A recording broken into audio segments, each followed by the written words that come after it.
সমুদ্রের ডাক যেন বারবার টেনে নিয়ে যায় নতুন নতুন সৈকতের কাছে। আর সেই ডাকে আজ আমি আপনাদের নিয়ে চলেছি উড়িষ্যার শান্ত, সুন্দর আর অনেকটাই আনকমন এক সমুদ্র শহরে, যার নাম গোপালপুর। আজ এই ভিডিওতে আপনাদের নিয়ে চলব গোপালপুর সি বিচে, আরেয়াপল্লী বিচে এবং এক অপূর্ব নদী ও সমুদ্রের মিলনস্থল, যার নাম হলো পুরানমান্দা সি বিচ, মা তারাতারিণীর মন্দির এবং উড়িষ্যার অন্যতম সেরা সি বিচে, যার নাম সোনপুর বিচ। সঙ্গে তুলে ধরব কিভাবে এক রাত্রি দুদিনের মধ্যে খুব সুন্দরভাবে পুরো গোপালপুর ট্রিপটা প্ল্যান করতে পারবেন, কোথায় থাকবেন, কোন কোন জায়গা ঘুরবেন, আর লোকাল গাড়ি রিজার্ভ করে মোটামুটি কত খরচ পড়তে পারে। যারা কম খরচে শান্ত সমুদ্রের ধারে একটু অন্যরকম ট্রাভেল এক্সপিরিয়েন্স খুঁজছেন, তাদের জন্য এই ভিডিওটা খুবই হেল্পফুল হতে চলেছে। তো চলুন শুরু করা যাক আজকের এই সুন্দর সমুদ্র সফর। Good morning. আজকে হচ্ছে মে মাসের 14 তারিখ 2026। এই মুহূর্তে আমি দাঁড়িয়েছি একদম গোপালপুর সি বিচে, মেন সি বিচ যেটা। আর জাস্ট এখানকার পরিবেশ আপনারা আমার ব্যাকগ্রাউন্ডে দেখতে পাচ্ছেন। হয়তো আমাকে কিছুটা হয়তো একটু অন্ধকার লাগছে, তার কারণ জাস্ট সকালবেলা সানরাইজ দেখলাম। অসাধারণ, অসাধারণ বললেও কম বলা হবে, কেন বিচে তখন মানুষজন অনেক কম ছিল। আমার হোটেল থেকে এই বিচের দূরত্ব ওই 50 মিটারও হবে না, তারও কম। আর এই সি বিচের একটা সবচেয়ে বড় বৈশিষ্ট্য হলো মেন যে রাস্তা আছে না, সেই রাস্তা থেকে এই সি বিচের দূরত্ব হয়তো 10 মিটার, তার 10 থেকে 20 মিটার, তার বেশি তো হবেই না। তার উপরে এই স্বচ্ছ জল আর ফাঁকা বিচ, সেরকম মানুষজন নেই। মানে ট্রিমেন্ডাস, মানে দুর্দর্শ লাগছে। আমি গতকাল গোপালপুর এসেছি। আমি যে হোটেলটাতে রয়েছি সেই হোটেলের নাম হচ্ছে গোপালপুর রিসর্ট। সেটা রাস্তার ঠিক ওপারেই। ওখান থেকে সি বিচ জাস্ট বললাম 50 মিটার, ওতে সুইমিং পুল আছে এবং যে রুমটা আমাকে দিয়েছে একদম টপ নচ। আমি ফ্লিপকার্ট ট্রাভেলসে যে হোটেল সেকশন আছে সেখান থেকে এই হোটেলটা বুক করেছি। আমার ওই 878 প্লাস ট্যাক্স নিয়ে ওই 1000 সামথিং পড়েছে। যথেষ্ট কমে এই রুমটা আমি পেয়ে গিয়েছি, তার কারণ ফ্লিপকার্টে একটা সেল চলছিল। সাধারণত এই হোটেলের রুম ভাড়া শুরু হয় 1500 টাকা থেকে আপ টু 2500-3000 মতো চলে। এবার বিভিন্ন ক্যাটাগরি রুম আছে। তবে হোটেলের রুমের কোয়ালিটি বা অ্যাম্বিয়েন্স বা স্টাফদের বিহেভিয়ার আমি কালকে থেকে যা পেয়েছি টপ নচ, কোনো কথা হবে না। আর স্পেস অনেক আছে, পার্কিংয়ের অ্যাভেলেবেল স্পেস আছে। আর একটা জিনিসও ছিল, সেটা হচ্ছে এই স্টের মধ্যে কিন্তু আমার ফুড ইনক্লুড নেই, খাবার কিন্তু আলাদা করে কিনতে হবে। আজকের দিনটা পুরোপুরি আমি এই গোপালপুরের আশপাশ ঘুরবো, বাইক নিয়ে ঘুরবো, তো কোনো অসুবিধা নেই, আমি একা একাই ঘুরবো। আর যেটা হবে আজকে ফুল মোটো ব্লগিং হবে যতটা পারবো, কিন্তু মেন উদ্দেশ্য কিন্তু জায়গাগুলো আপনাদের সামনে তুলে ধরা মোটো ব্লগিংয়ের থেকেও। কেননা আমার কাছে মোটো ব্লগিংটা জাস্ট একটু কনভিনিয়েন্ট। গাড়ি ভাড়া করে ঘুরলে যে একটা খরচা হবে সেটা একার ক্ষেত্রে অনেকটাই, এবং কি খরচা হবে 4 জন এলে বা বড় গাড়ির ভাড়া কী বা কীভাবে ঘুরবেন সেই ইনফরমেশনও থাকবে এই ব্লগে। সত্যি কথা বলছি, এখান থেকে যেতেই ইচ্ছা করছিলাম, মনে হচ্ছে ওই পাড়ে বসে থাকি আর সারাক্ষণ এই চঞ্চল সমুদ্রকে দেখেই যাই। এত ভালো লাগছে, এখান থেকে যেতে ইচ্ছা করছে না। আর সমুদ্রের যে তেজ বা বলতে পারেন যে জলের যে কারেন্ট, পুরীর সমুদ্রের মতনই, কোনো অংশে কম না, কোনো অংশেই কম না। আর পুরীর সমুদ্রের জল যেরকম, তার থেকে একটু গাঢ় সবুজ বা নীলচে হবে। এখানকার অ্যাডভান্টেজ একটাই, রাস্তা থেকে বিচ অনেক কাছে বা সমুদ্র অনেক কাছে, এটাই অ্যাডভান্টেজ। এবার আমি হোটেলের দিকে যাই। অনেকক্ষণ কাটালাম। এখানে দেখুন একটা হোটেল আছে সি সাইড ব্রিজ বলে, একদম মানে সি বিচের ওপরেই। এই হোটেলটাও আপনারা দেখতে পারেন, কিন্তু এই হোটেলের রুমের ছবি আমাকে পাঠিয়েছিল, আমার ঠিক পছন্দ হয়। ওইদিকে আরেকটা যে হোটেল কলিঙ্গ বলে, ওটারও রুম আমার পছন্দ হয়। খুব যে কম নেয় সেরকমও নয়, মানে আমি যা পেয়েছি তার থেকে তো কম নয় এইটুখানি। আমি যে হোটেলে রুম ভাড়া পেয়েছি, কিন্তু সাধারণত হয়তো কম ভাড়া হয় না। তবুও আপনারা আসার আগে একবার ফ্লিপকার্টে চেক করবেন অবশ্যই। ফ্লিপকার্টে আমাকে কিন্তু লাস্ট দুবার আমি বেশ লাভবান হয়েছি। সেটা হচ্ছে একবার বেনারস গেছিলাম, সেবারও বেশ ভালো হোটেল পেয়েছিলাম, একদম মন্দিরের 2 নম্বর গেটের কাছে। আর এবারও আমি পেয়ে গেলাম এইখানে এসে, বেশ ভালো। আচ্ছা, এই মুহূর্তে আমি হোটেলে চলে যাচ্ছি। তার আগে আমি দেখাই, আমি এখন মেন বিচের কাছেই দাঁড়িয়ে আছি, যেখানটা বাঁধানো অংশ। সামনে হচ্ছে পুলিশ স্টেশন দেখতেই পাচ্ছেন, আর এই যে হলুদ বিল্ডিংটা দেখছো এটা আমার হোটেল। একটু দেখাই, এই যে এই ইয়েলো কালারের বিল্ডিং দেখতে পাচ্ছেন, ওইটা হচ্ছে গোপালপুর রিসর্ট। এই গইটা দিয়ে আসতে হবে আপনাকে, আর আসলেই আপনি এই হচ্ছে বিচ। একটা ইনফরমেশন দিই, আপনি ওই দিক দিয়েও আসতে পারেন, আবার এই দিক দিয়েও আসতে পারেন, কিন্তু দুদিকে কিন্তু ব্যারিকেড আছে, আপনি গাড়ি এখানে চলাচল করে না। স্পেশাল পারমিশন নিয়ে তবে স্কুটি বা বাইক আসতে দেয়, তার কারণ সন্ধ্যেবেলা তো বিশাল জ্যাম হয়ে যায়, সকালবেলা তবু আসতে দেয়। আর আমাদের হোটেলে যাওয়ার রাস্তাটা হচ্ছে এইখান থেকে, একদম এখান থেকে বেরিয়েই হচ্ছে আমাদের হোটেল। এইটা হচ্ছে আমাদের হোটেলের গেট, আর এইটা যে সি বিচ। হোটেলের নিজস্ব সুইমিং পুল আছে, দেখুন এই যে এটা বেবি পুল। আমাদের আলাদা রেস্টুরেন্ট আছে, ট্রিটমেন্ট আছে অনেকটা জায়গা জুড়ে।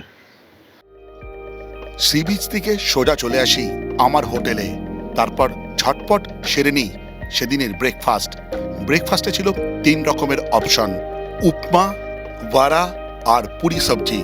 আমি নিয়েছিলাম পুরি সবজি, বিশেষ করে সবজিটার টেস্ট ছিল দুর্দান্ত। ঘড়িতে বাজে 9:20। এবার আমি আমার ক্যামেরাটা আমার হেলমেটে মাউন্ট করে নিয়েছি, এই আমার ভাড়া নেওয়া বাইক। আর এবার নেবো হচ্ছে ব্যাগটা। আর যেটা করতে হবে সেটা হচ্ছে, আমার প্রথম আজকে গন্তব্য হচ্ছে আর্যপল্লী যে বিচ আছে সেখানে যাব। ম্যাপটা খুলে নিই। আর্যপল্লী বিচ আমার এখান থেকে দেখাচ্ছে হচ্ছে 20 মিনিট লাগবে, 11 কিলোমিটার। এই যে 11 কিলোমিটার 20 মিনিট লাগবে, কিন্তু সমস্যাটা হচ্ছে এই বাইকের সঙ্গে না কোনো মোবাইল হোল্ডার দেয়নি, খুব সমস্যা। যাই হোক, এটা পকেটে নিয়ে যাই, এটা বেরোই, তারপর দেখা যাক। বেরোতে বেরোতে 9:25 হয়ে গেল। তেল এখন আমি ভরিনি, লাস্টে বা স্ক্রিনে গিয়ে আমি তেলে কত খরচা হচ্ছে সেটা আমি দিয়ে দেবো। তার কারণ আমাকে তেল পুরো ভরে দিয়েছে, এবং ওদের নীতি হলো, মানে এই দোকানের নীতি হলো তেল পুরো ভরে দেয়, তারপর যেটুকু খালি হয় সেটা আপনাকে ভরে দিতে হবে। এই হচ্ছে ওনাদের নীতি।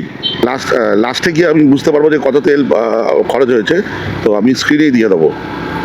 আমরা আজকে যে জায়গাগুলো দেখব মূলত আড়িয়াপল্লী বিচ, সোনপুর বিচ, তারপর মা তারাতারিণী মন্দির, আর যদি সম্ভব হয় আরও 2-1 জায়গা যাব। বাইক চালালে অতটা গরম লাগছে না। আজকে হচ্ছে মে মাসের 14 তারিখ 2026। এই মুহূর্তে গোপালপুরের টেম্পারেচার দেখাচ্ছে ওই 34 ডিগ্রি সেন্টিগ্রেড। বাইকের ব্যাপারে একটু ইনফরমেশন দিয়ে নিই, সেটা হচ্ছে ওনাদের কাছে বিভিন্ন ধরনের বাইক আছে, স্প্লেন্ডার আছে, পালসার আছে, FZ S আছে। আমি FZ নিয়েছি। এই বাঁদিকে প্রবেশ করতে হবে।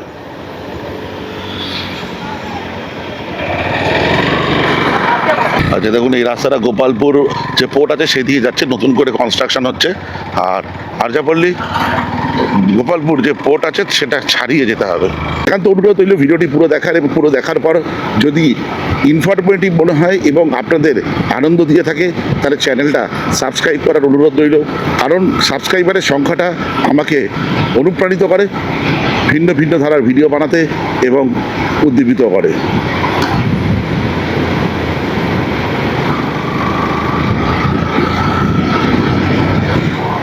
আমি যে রাস্তাটা দিয়ে এই মুহূর্তে বাইক চালিয়ে যাচ্ছি, এটা কিন্তু একটা কোস্টাল রোড, কিন্তু পাশেই কিন্তু সি বিচ, একটু অদূরেই, তার পাশ দিয়ে এই ঘেঁষে এই রাস্তাটা গেছে। এখনো 7 মিনিট, 3.5 কিলোমিটার বাকি। এখন বাজে 9:41। আমি 9:20-25 নাগাদ বেরিয়েছি হোটেল থেকে। এটা হচ্ছে IREL ইন্ডিয়া লিমিটেড। আমরা যাবো সোজা। কত বড় বড় কাঁঠাল দেখুন। আমি একবার ডুবলা করে গেছিলাম, তখন দেখেছিলাম। দাদা, আরিয়াপল্লী বিচ আগে আগে। ওকে, থ্যাংক ইউ দাদা।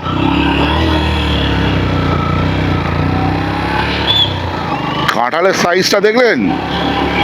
এরকম কাঁঠাল আমি দেখেছিলাম 2 বছর আগে, ডুবলা করে গিয়েছিলাম বালেশ্বরে থেকে ডুবলাগড়ি যাওয়ার পথে দেখেছিলাম, সে বড় বড় কাঁঠাল। আর আমার মনে হয় উড়িষ্যার লোকেরা কাঁঠাল খুব খায়। কাঁঠাল কিন্তু আমারও কিন্তু খুব প্রিয়। আমার বুম্বু একদম পছন্দ করে না কাঁঠালের গন্ধ, স্বীকৃতিও না, কিন্তু কাঁঠাল আমার খুব প্রিয়। আর কাঁঠাল দিয়ে মুড়ি খেতে আমার খুব ভালো লাগে। আপনারা কে কে কাঁঠাল খেতে ভালোবাসেন একটু বলবেন তো, সত্যি কাঁঠাল আমার বড়ই প্রিয়। এখানে যে রেল লাইনটা দেখা যাচ্ছে সেটা হচ্ছে ইন্ডাস্ট্রিয়াল পারপাস, আর কিচ্ছু না। এই রেলটা পাবলিক ট্রান্সপোর্টের জন্য নয়। গোপালপুর পোর্টস, আচ্ছা এইদিকে গোপালপুর পোর্টস, আচ্ছা।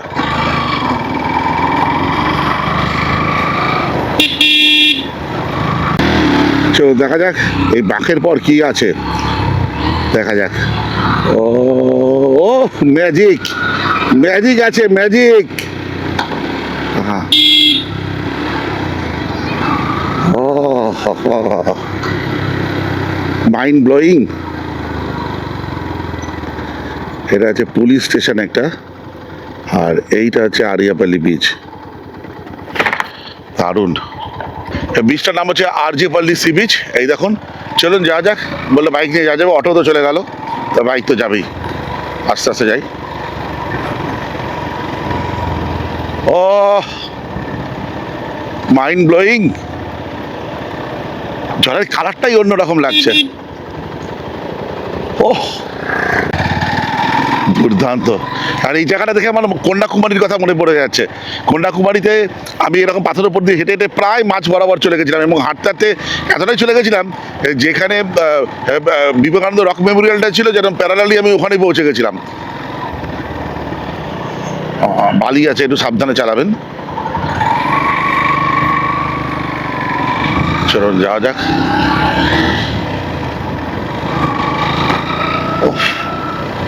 অসম্ভব সুন্দর লাগছে, অসম্ভব সুন্দর।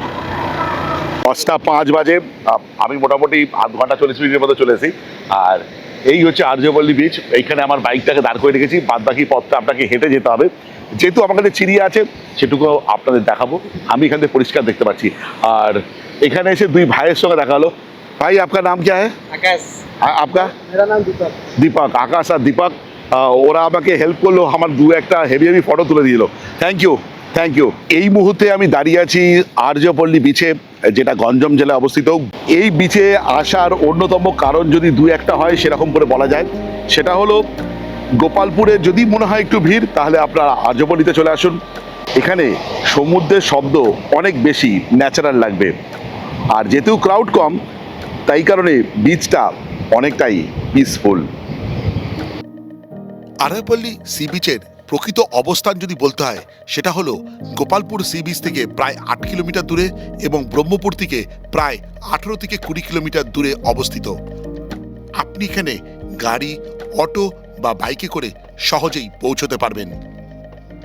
আর্যপল্লী বিচের সবচেয়ে বড় আকর্ষণ হলো এর শান্ত পরিবেশ আর ওপেন ওয়াইড বিচ লাইন। এখানে আপনি যেটা পাবেন, লম্বা ফাঁকা সমুদ্র সৈকত, সোনালী বালি, তুলনামূলক পরিষ্কার পরিবেশ, বড় বড় ঢেউ, সুন্দর সূর্যোদয়। দীর্ঘক্ষণ সমুদ্রের ধার ধরে হাঁটার জন্য এই বিচটা একদম আদর্শ। বিশেষ করে বিকেলের দিকে জায়গাটা অসাধারণ লাগে। এগিয়ে যাই, আমি জলের বোতল কিনতে হবে, জল তেষ্টা পেয়েছে খুব। প্রায় 1 ঘন্টা। এবার গাড়ির ব্যাপারে একটু ইনফরমেশন দিয়ে দেওয়া যাক। গোপালপুর থেকে আরিয়াপল্লী বিচ, ঋষিকুল্যা নদীর মোহনা, মা তারাতারিণীর মন্দির এবং পরের দিন সকালবেলা সোনপুর বিচ দেখে যদি ব্রহ্মপুরে ড্রপ নেন, সেক্ষেত্রে ডিজায়ার গাড়ির ভাড়া পড়বে 4,500 টাকা। বলে রাখা ভালো, যদি আপনারা ব্রহ্মপুর থেকে ব্রহ্মপুর ট্যুরটা করেন এবং এই দ্রষ্টব্য জায়গাগুলো দেখতে যান, সেক্ষেত্রে আরও 1,000 টাকা বেশি পড়বে। গাড়ির জন্য কন্ট্যাক্ট করতে পারেন হোটেলে। হোটেলের নাম্বার আমি দিয়ে দিলাম স্ক্রিনে এবং ডেসক্রিপশানে। এই ভাড়াগুলো কিন্তু নন এসির ক্ষেত্রে, এসি গাড়ি নিলে এক্সট্রা চার্জ পড়বে। আপনারা এই ট্যুরটা অটো করেও ঘুরতে পারেন, তবে বিভিন্ন অটোওয়ালার সঙ্গে আমি কথা বলে যেটা বুঝতে পেরেছি, তারা এরকম প্যাকেজে যেতে নারাজ। তারা পয়েন্ট টু পয়েন্ট ট্যুর করতে অনেকটা আগ্রহী। সেক্ষেত্রে আপনারা ওইখানে পৌঁছে একটা অটো ভাড়া নিয়ে দাম দর করে নেবেন, অপশন অনেক। তবে যদি দেখেন গরম বেশি, তাহলে অটো করে ঘোরার আইডিয়াটা ঠিক হবে না।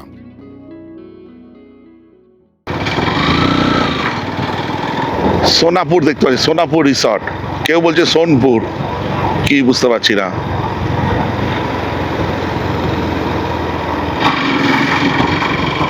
রাস্তাটা কি সুন্দর সাজানো দেখুন, দারুণ। আমার যতদূর মনে হচ্ছে এটা ব্লু ফ্ল্যাগ বিচ, যেমন পুরীতে আছে না ওরকম। ও মাইন্ড ব্লোয়িং। এই মুহূর্তে আমি দাঁড়িয়ে আছি উড়িষ্যা রাজ্যের গঞ্জম জেলার অন্যতম সেরা বিচে। সেটা নাম হচ্ছে সোনপুর বিচ, অনেকে সোনা বিচও বলে। জাস্ট একটু দেখুন, মানে কেউ নেই, লেস ক্রাউডেড এবং প্রশস্ত বিচ। এখান থেকে 2 কিলোমিটার দূরে একটা মোহনা আছে, বাহুদা বলে একটি নদী এসে বঙ্গোপসাগরে মিশেছে। আর এই ব্যাপারটাই এই জায়গার মহত্ব আরো বাড়িয়ে দিয়েছে। একদম ক্লিন, পরিষ্কার, জলের কালারটা শুধু দেখুন, ওহ ট্রিমেন্ডাস। কিছু মানুষজন এখানে স্নান করছে, কিছুজন ছবি তুলছে, আর ব্যাকগ্রাউন্ডটা জাস্ট এইটা, মানে দূর দূরান্ত পর্যন্ত শুধু ঝাউয়ের জঙ্গল। এবং এখান থেকে কিন্তু অন্ধ্র বর্ডার খুব বেশি দূরে নয়। অনেকে আবার এই জায়গাটাকে মিনি গোয়া অফ উড়িষ্যাও বলা হয়। তার কারণটা হচ্ছে এখানকার সিনিক বিউটির জন্য, আর চারদিকে যেমন শান্তশিষ্ট পরিবেশ, এটার কারণেও। প্রায় 1:45 বাজে, অনেকক্ষণ সময় কাটালাম এখানে। আমি আবার চিড়িয়াকে ওড়ালাম, অনেকক্ষণ দারুণ দারুণ শট নিয়েছি। এবার যাব মা তারাতারিণী মন্দিরে, দেখি কতটা ডিস্টেন্স, তারপর যেতে যেতে আপনাদের বলছি। তারা কিন্তু ঠান্ডা কিছু খাবো, জল আমার শেষ হয়ে গেছে, আমি জল সব পান করে দিয়েছি। দেখুন, যে ইনফরমেশনটা দিই সেটা হচ্ছে eco tourism site Sonarpur. Eco tourism site Sonarpur বলে আপনারা গুগলে সার্চ করবেন, সেখানে এদের অনলাইন ওয়েবসাইট ওপেন হয়ে যাবে। সেই ওয়েবসাইট থেকে এখানে আপনাকে বুকিং করতে হবে। এরকম টোটাল 4টে কটেজ আছে আর কিছু টেন্ট আছে। ভাড়া হচ্ছে আপনার 6,000 টাকা। ঠিক আছে, আপনাদের রুম দেখাতে পারছি না, গেস্ট কিছু কিছু আছে।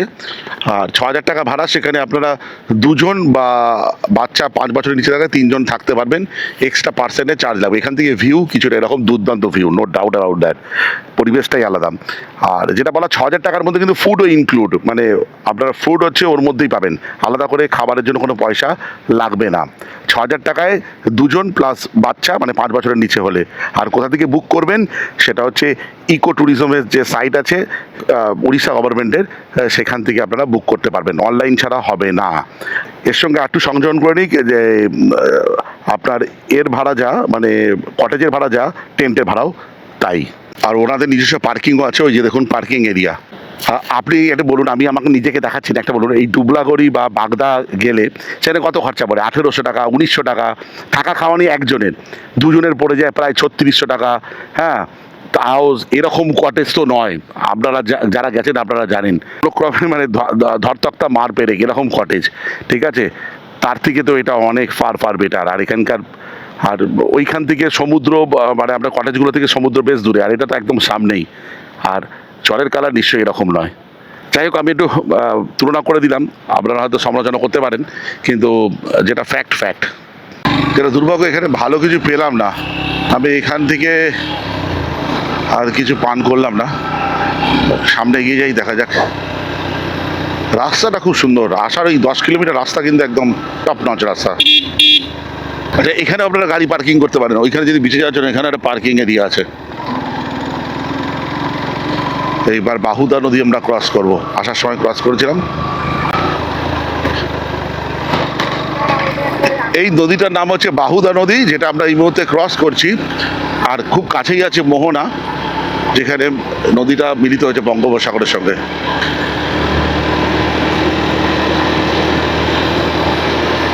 এই সোনপুর বিচ থেকে মা তারাতারিণী মন্দির হচ্ছে প্রায় 60 কিলোমিটার, 61 কিলোমিটার ইনফ্যাক্ট।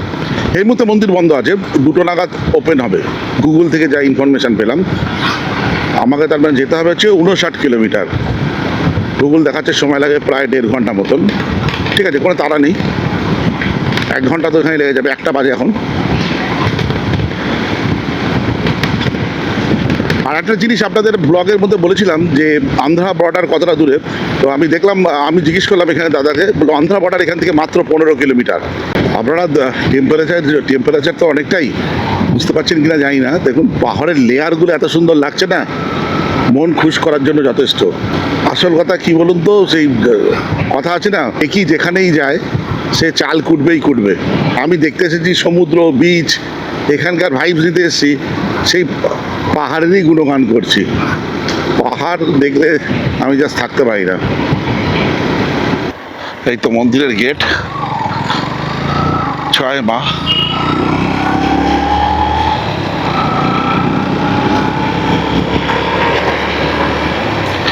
অনেকটা সেই ভাইজাগের যে শিবাচলম টেম্পেলে যাওয়া যেমন পাহাড়ে উঠতে হয়, অনেকটা মনে হচ্ছে ওরকম টাইপেরই। যতদূর আমি পড়েছি এই পাহাড়টা যে পাহাড়ে আছে সে পাহাড়টা হচ্ছে 700 ফুট উঁচু। ও ল্যান্ডস্কেপটা দেখুন শুধু, ও দারুণ। ও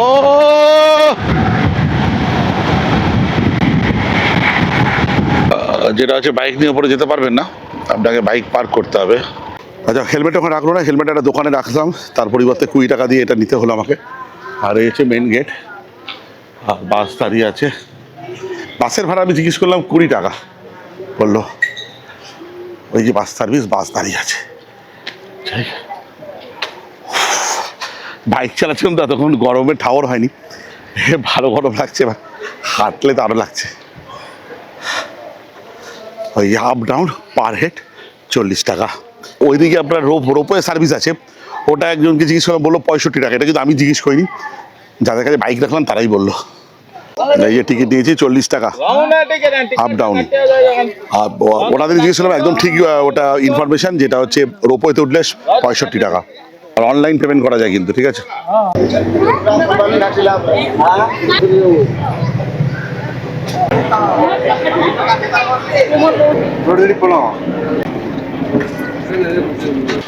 তিনটে 10 বাজে।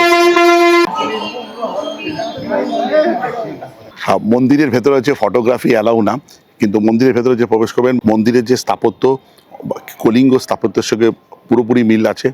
এবং মন্দিরের ভেতরে যে মূল গর্ভগৃহে যখন প্রবেশ করবেন, সেখানে দেবী ওখানে 2 বোন রূপে পূজিত হয়, মা তারা এবং মা তারিণী রূপে। দুদিকে মা তারা এবং তারিণীর মূর্তি আছে, যে মূর্তি দুটো হচ্ছে রূপোর তৈরি। এবং মধ্যিখানে মূল যে দেবী আছে, সেই দেবী শঙ্কর তারিণী দেবী রূপে তাকে পূজিত করা হয়। আচ্ছা, এই মন্দিরের যে খোলা বা বন্ধ হওয়ার যে টাইমটা, সকাল 5:30টার সময় যখন মন্দির ওপেন হয়, এবং বন্ধ হয়ে যায় হচ্ছে দুপুর 12:30 ভোগের টাইমে। আর 2টোর সময় আবার ওপেন হয়, আবার বন্ধ হয়ে যায় 5:30টার সময়, তখন সন্ধ্যা আরতি হয়। আবার 7টার সময় মন্দির ওপেন হয়, তারপর বন্ধ হয়ে যায় 8টার সময়। উড়িষ্যার গঞ্জাম জেলায় ব্রহ্মপুরের কাছে অবস্থিত মা তারাতারিণী মন্দির ভারতের অন্যতম প্রাচীন ও বিখ্যাত শক্তিপীঠ। পাহাড়ের উপরে অবস্থিত এই মন্দির শুধু ধর্মীয় দিক থেকে নয়, প্রাকৃতিক সৌন্দর্যের জন্য অত্যন্ত জনপ্রিয়। হিন্দু পুরাণ অনুযায়ী সতীর দেহখণ্ডের স্তন অংশ এখানে পড়েছিল বলে এটি একটি শক্তিপীঠ হিসেবে মানা হয়। তাই এই স্থানকে অনেকে স্তনপীঠও বলে উল্লেখ করে। এখানে দেবী 2 রূপে পূজা করা হয়, মা তারা ও মা তারিণী। এই 2 দেবীকে আদিশক্তির প্রতীক হিসেবে ধরা হয়। এই মন্দিরের সবচেয়ে বড় আকর্ষণ হলো পাহাড়ের উপরে এর অবস্থান। চারপাশের সবুজ প্রকৃতি, নিচে বয়ে চলা ঋষিকুল্যা নদীর অপরূপ সৌন্দর্য এবং শান্ত ও আধ্যাত্মিক পরিবেশ। এখানে পৌঁছানোর জন্য 3টি ব্যবস্থা আছে। প্রায় 999টা সিঁড়ি রয়েছে, যার দ্বারা আপনি এখানে পৌঁছতে পারেন। এখানে মন্দির কমিটির তরফ থেকে বাসের ব্যবস্থা করা আছে, যার সাহায্যে আপনারা মন্দিরের সামনে পৌঁছতে পারেন। এবং আছে রোপওয়ের ব্যবস্থা, যা পর্যটকদের কাছে খুবই জনপ্রিয়। ঘড়িতে বাজে 4:20। নেমে এলাম। একটা ইনফরমেশন দিই, সেটা হচ্ছে যে বাসের ফ্রিকোয়েন্সি হচ্ছে বলছে 15 মিনিট অন্তর অন্তর। কখনো যদি রাশ থাকে তখন 10 মিনিট অন্তর অন্তর ছাড়ে। আর টিকিটটা নিয়ে ফেলবেন না, আমি টিকিটটা কোথাও হারিয়ে ফেলেছি, কিন্তু আমি যদি ফোন পেতে পেমেন্ট করেছিলাম, ফলে আমার কাছে প্রমাণ ছিল, কিন্তু চাইনি আর। যে এবার বাইকটা নিয়ে বেরিয়ে যাই। বাইকের জন্য নিয়েছিল হচ্ছে 20 টাকা বোধ হয়, আমি বলতে ভুলে গেছিলাম হয়তো। আমি গোপালপুর ফিরে যাচ্ছি। গোপালপুর এখান থেকে হচ্ছে 34 কিলোমিটার, দেখাচ্ছি 59 মিনিট লাগবে। আমি ভেবেছিলাম রামভা যাব, মানে চিল্কা, সেটা বোধহয় হবে না।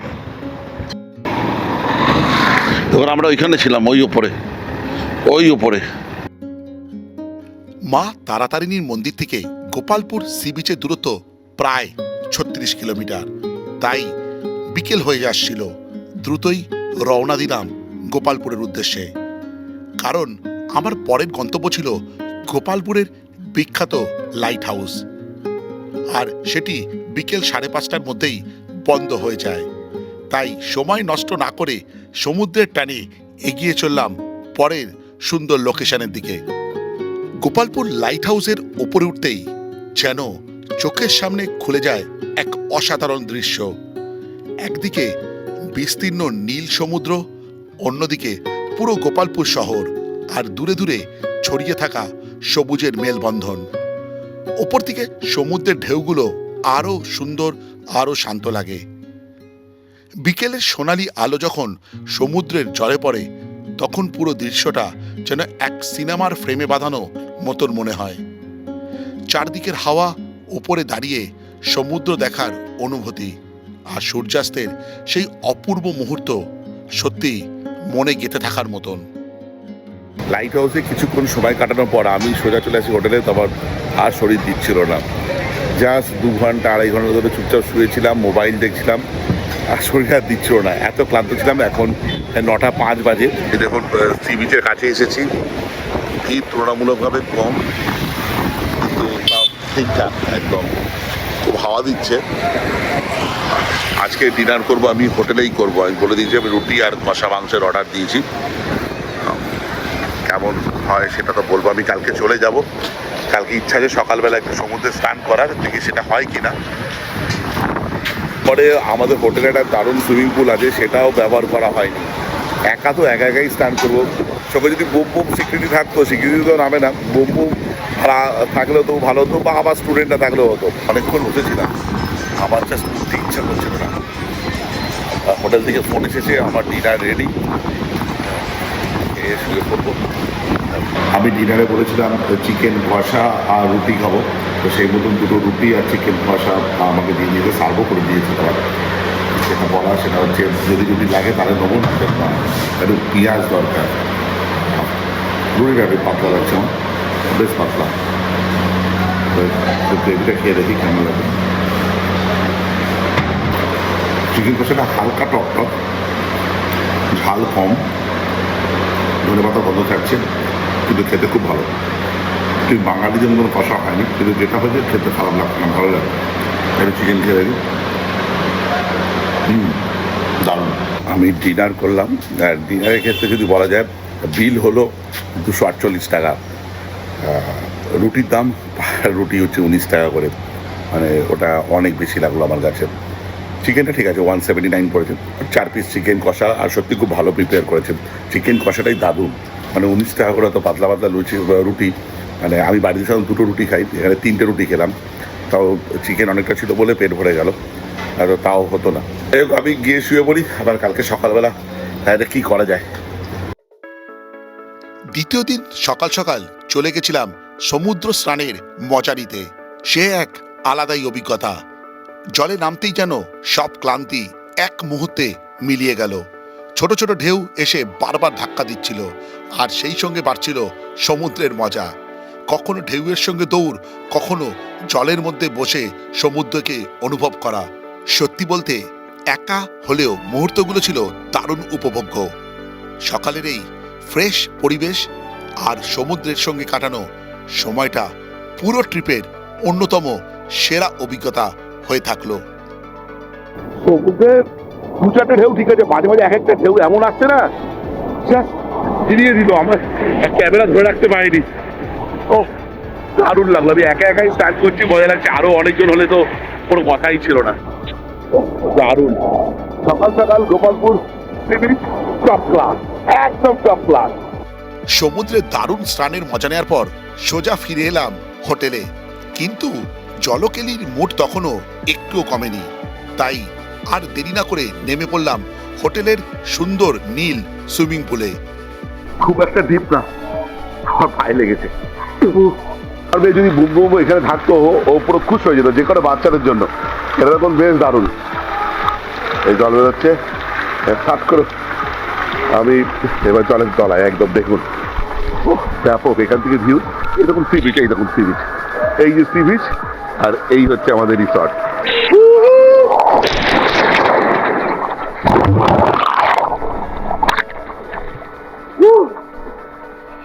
একা একাই কখনো জলে ভেসে থাকা, কখনো হালকা জলকেলি, আর কখনো শুধু রিল্যাক্স করে এই সুন্দর পরিবেশটা উপভোগ করা সত্যি দারুণ লাগছিল। আমার সেদিনের ফেরার ট্রেন ছিল দুপুর 2:40, তাই তাড়াতাড়ি ব্রেকফাস্ট করে রওনা দিই এই ট্রিপের আমার শেষ গন্তব্যের দিকে। এই জায়গাটির নাম হলো পুরনমন্দা সি বিচ বা ঋষিকুল্লা নদীর মোহনা নামে খ্যাত। এখানটা বিশেষভাবে বিখ্যাত অলিভ রিডলে টার্টেল নেস্টিং এর জন্য। এই ট্রিপে আমার দ্বারা একটা ছোট্ট ভুল হয়ে গেছিল, আর সেটাই আপনাদের আগে থেকে জানিয়ে রাখি, যাতে আপনাদের প্ল্যানিং করতে আরও সুবিধা হয়। পুরনবান্দা বিচটা অবশ্যই ট্রিপের প্রথম দিনে রাখার চেষ্টা করবেন, তাহলে সময় নিয়ে সুন্দরভাবে জায়গাটা ঘোরা ও উপভোগ করতে পারবেন। আর সোনপুর বিচটা রাখবেন একদম শেষ দিনের জন্য। সেখান থেকে সুন্দর একটা সমুদ্রের মুহূর্ত উপভোগ করে তারপর বাড়ির পথে রওনা দিলে পুরো ট্রিপটা একটা দারুণ সমাপ্তি নেবে। তবে হ্যাঁ, যদি প্রথম দিনে একটু সময় বাঁচাতে পারেন তাহলে অবশ্যই রামবা অর্থাৎ চিল্কা লেকটা অবশ্যই ঘুরে আসবেন। যেহেতু সবাই পুরী থেকে চিল্কা যায় বলে, তাই জন্য আমি ওই জায়গাটা বাদ দিয়েছি।